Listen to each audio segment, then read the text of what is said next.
Phone کان میں لگا دی، وہاں بھی میوزک شروع کر دی۔ اللہ کے نبی صلی اللہ علیہ وسلم کو آوازوں میں سب سے زیادہ ناپسند اور بری آواز اگر کوئی لگتی تھی تو وہ میوزک تھا، اور میوزک سے آپ کے گھرانے والے بھی اتنا بچا کرتے تھے۔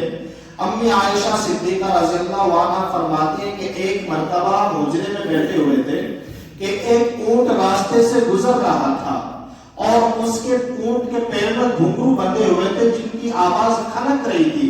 تو امی عائشہ نے فرمایا کہ اس اونٹ کو جلدی کر کے ہمارے گھر سے دور بھگاؤ، اس لیے کہ اللہ کے نبی کو یہ آواز پسند نہیں تھی۔ ایک چھوٹی سی 5-7 سال کی بچی امی عائشہ کی خدمت میں حاضر ہوئی۔ اس بچی نے پازاب پہنے ہوئے تھے، اب ان پازیبے میں گھنگرو بندھے ہوئے تھے۔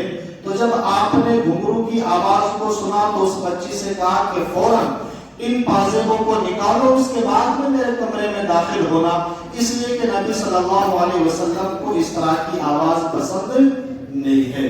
یہ میوزک اور یہ موسیقی بہت بڑی بیماری ہے، انسان کی عبادت کو، نیکیوں کو کھانے والی ہے۔ جب ہم میوزک سنتے ہیں تو میوزک کی وجہ سے بہت سارے اور گناہ ہمارے اندر پائے جاتے ہیں۔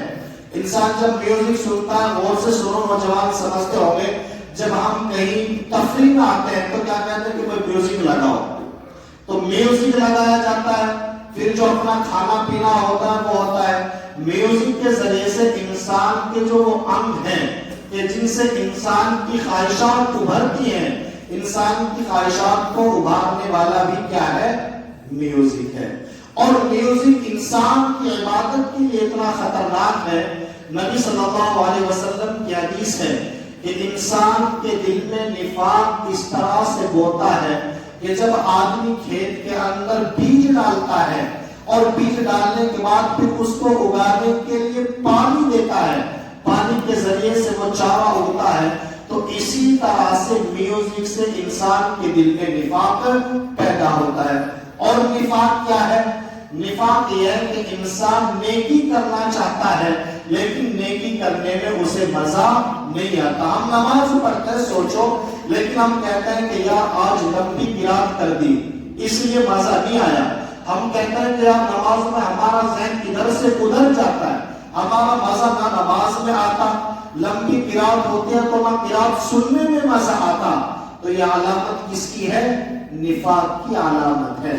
اس لیے کہ جب ہم کجریوں کے ناچ گانے میوزک سنیں گے تو مزہ ان میں آئے گا، پھر قرآن کی تلاوت میں مزہ کہاں آئے گا؟ نوجوان ساتھیوں، ایک بات اور یاد رکھو، اللہ تبارک و تعالیٰ کے جو یہاں اعمال اعتبار کے قابل ہیں وہ انسان کے آخری اعمال اعتبار کے قابل ہیں۔ انسان دن بھر کچھ بھی کرے لیکن جب رات میں سویا، رات میں اس حال میں سویا کہ ہمارے کان میں ایئر فون لگی ہوئی تھی اور ہمارے کانوں میں جو آواز پڑ رہی تھی وہ قرآن کی نہیں بلکہ گانوں کی آواز۔ اندازہ لگاؤ کہ اگر اس حال میں ہمارا انتقال ہو جائے تو پھر ہمارا کن اعمال کے مطابق حشر ہوگا؟ گانا سننے والوں کے ساتھ ہوگا۔ ہم گاڑیوں میں سفر کرتے ہیں، بجائے اس کے کہ تقریر لگاؤ، قرآن کی تلاوت سنو، نعت نظم سنو، ہم گانے شروع کر دیتے ہیں۔ کتنے حادثے روڈ پر ہوتے ہیں جو ایکسیڈنٹ کا شکار ہوتے ہیں۔ ایکسیڈنٹ، گاڑی کا ایکسیڈنٹ ہو گیا اور گاڑی میں سے آواز کس چیز کی آتی ہے؟ گانوں کی آواز آتی ہے۔ ایسے عالم میں انسان بے ہوشی کے عالم میں چلا جاتا ہے، انتقال بھی ہو جاتا ہے، اور ہم گانا سنتے سنتے اگر ہمارا انتقال ہو تو اندازہ لگاؤ کہ ہم صحیح مسلمان بھی قبروں سے اٹھائے جائیں گے یا نہیں اٹھائے جائیں گے؟ اندازہ لگاؤ، سوچنے کا مقام ہے۔